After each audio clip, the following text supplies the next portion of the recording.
Good evening. Welcome to StoriesRoc, or should I say Patty Field's Fan Club. For whatever reason you're here, it's really lovely to see you. Thank you. StoriesRoc is an opportunity to share true personal stories on a common theme in front of a live audience. And so tonight, we are featuring stories about mystery. So you'll hear a wide variety of stories on that particular topic.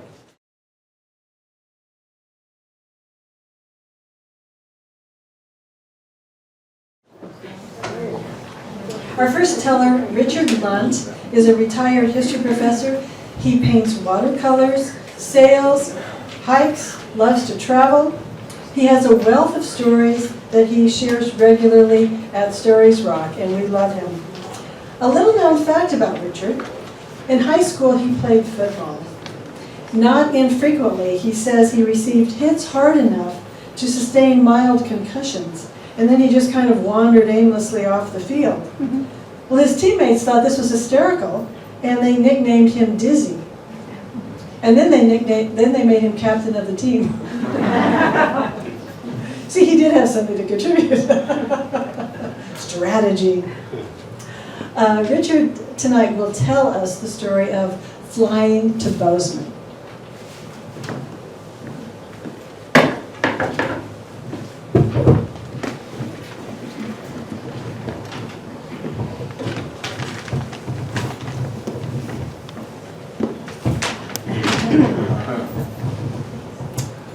For those of you who haven't heard of Boseman, Boseman is in Montana.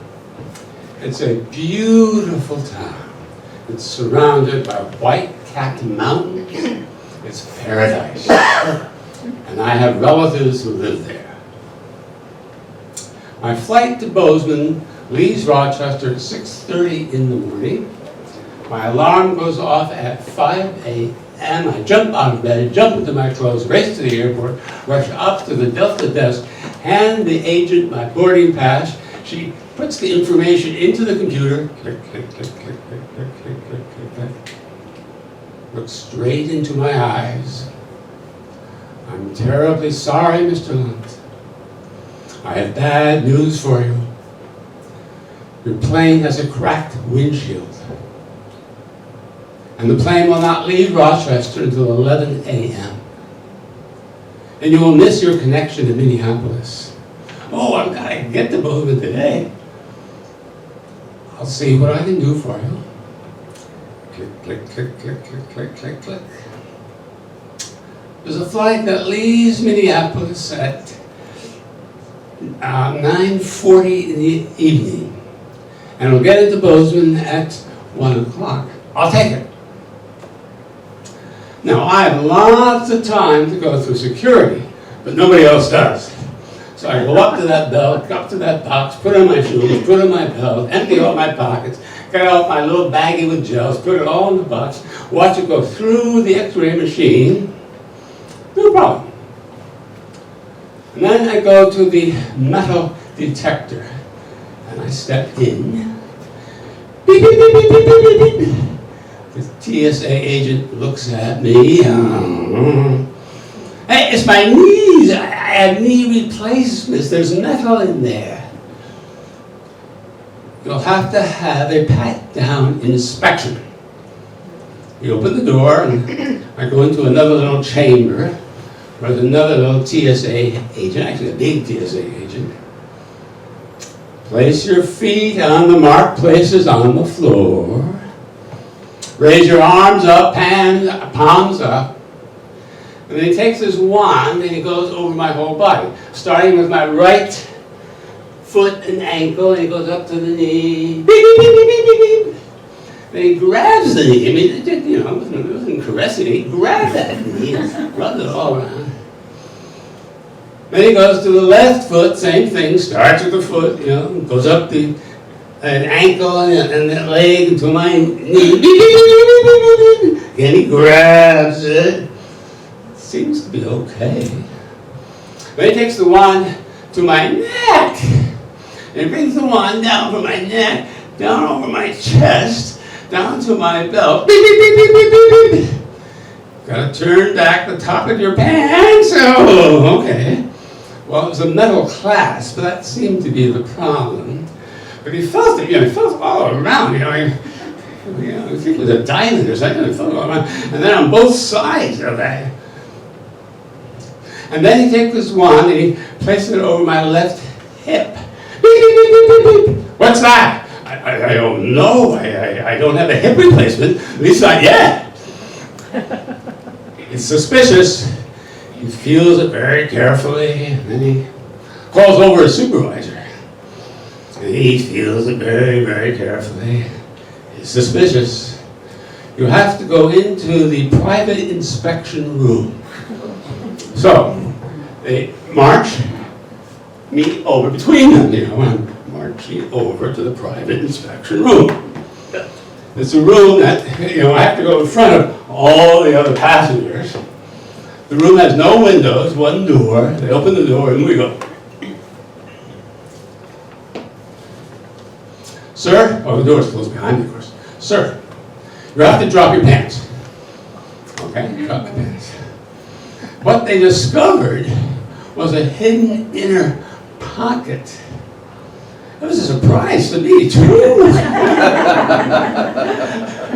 And then I remembered I had bought those pants pre-9/11 for traveling, Well, the TSA agent, ran the zipper back and forth half a dozen times, felt around very carefully.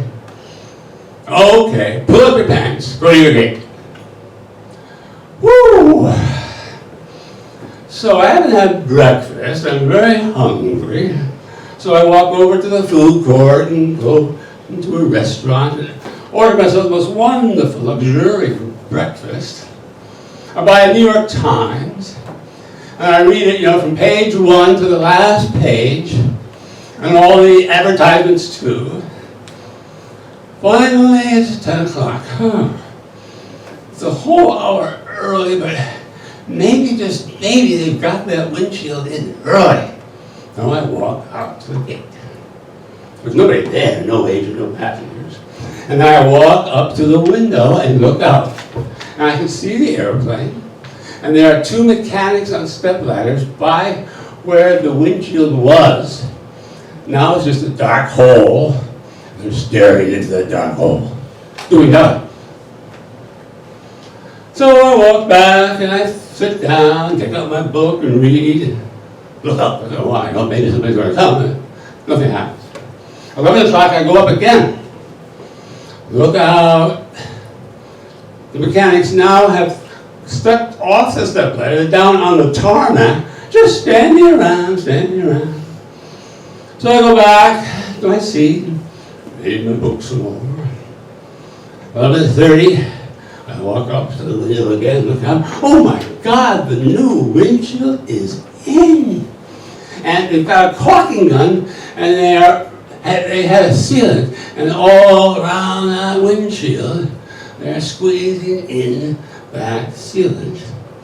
And then they climb down from their step ladders, and they have to wait for the sealant to dry. So, at 12 o'clock, they climb into the plane itself, pressurize the cabin. They want to see if the sealant is going to hold. Well, it doesn't hold. So they climb down from the cabin, walk over to the step ladders, climb up to the windshield, and put in another coat of sealant all the way around. Then they climb down, wait for it to dry. At 12:30, they go up to the plane again. Go into the cabin, pressurize the cabin. Apparently, it was working, the sealant's working, because the agent comes to the gate, passengers begin to congregate, and the boarding process actually begins. At 1 o'clock, I'm walking down the jetway. Just before the door to the cabin, I look to my left at the windshield. There's duct tape all around the windshield.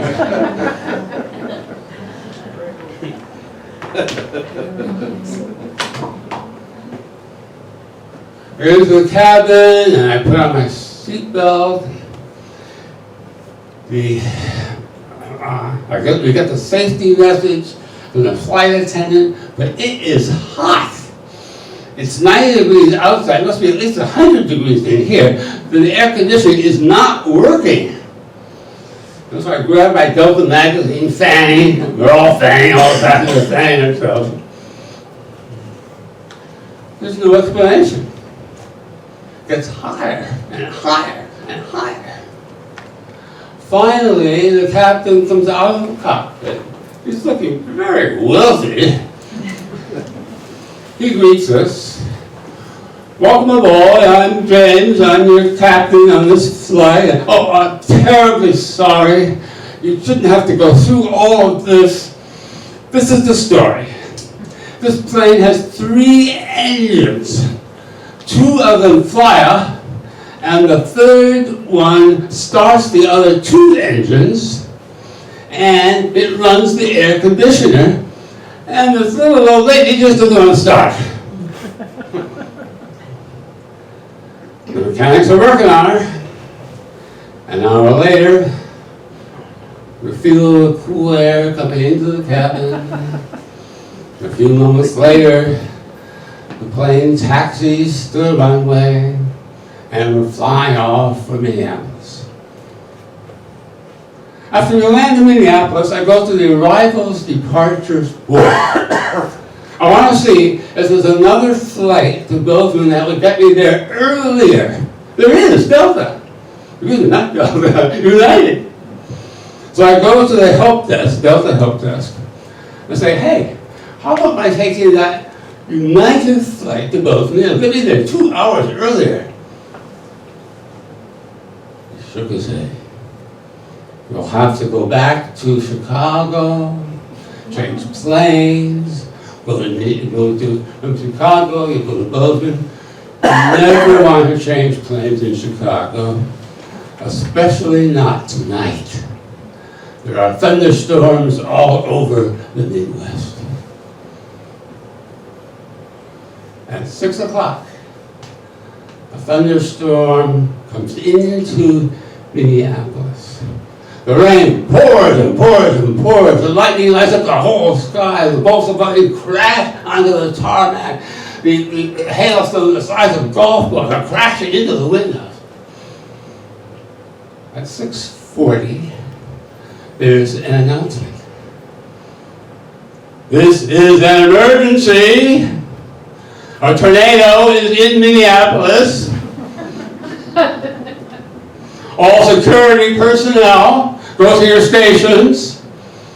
Everyone else, seek shelter under stairways or in restrooms.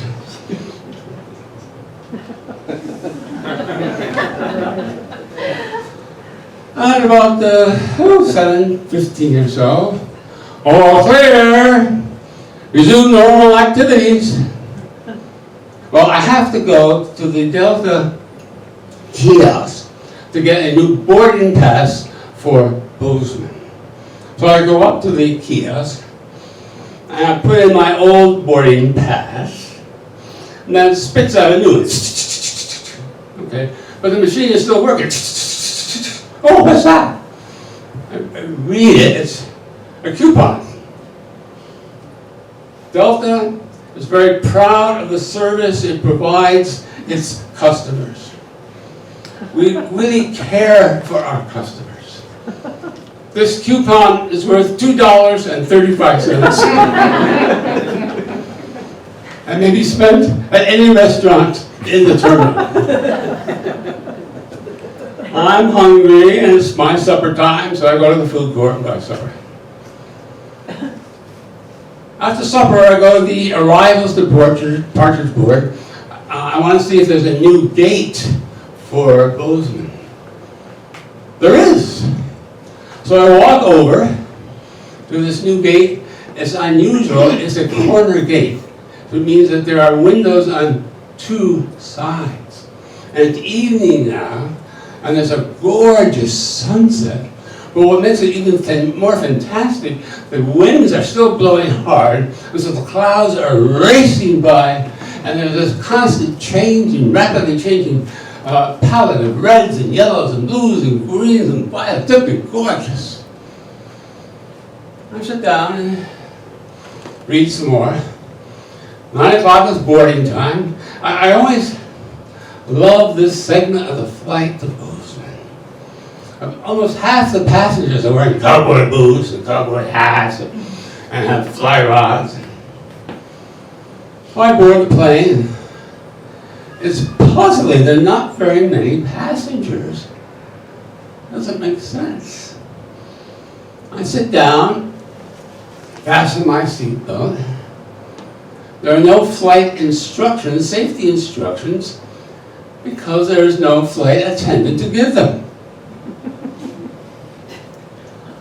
We wait, and we wait, and we wait some more. Finally, a flight attendant comes. He's racing and she's all out of breath. I'm terribly sorry. I was caught in all those thunderstorms up there. I just landed 20 minutes ago. I got here as fast as I could. I'm Jackie, and I want to help you as much as I can. But you must remember, we have a whole ton of passengers up there in the sky, dodging thunderstorms, who want to get to Boseman too. So you'll have to be patient and wait for them. And oh, the pilot and co-pilot haven't shown up.